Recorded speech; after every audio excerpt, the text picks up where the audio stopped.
Assalamualaikum dan selamat pagi semua. Saya SA Hatanah. Okey, pada pagi ini saya di hadapan pintu masuk utama UKM. Belakang sana tu boleh nampak itu adalah kubah masjid UKM.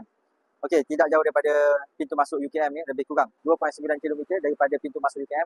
Saya ada satu perumahan baru, apartment yang hendak dijual. Okey, harga bermula RM283,000 sahaja. So, gaji lebih kurang RM2,500 ke RM3,000 dah boleh memohon. Unit ini sesuai untuk investment ataupun untuk duduk sendiri.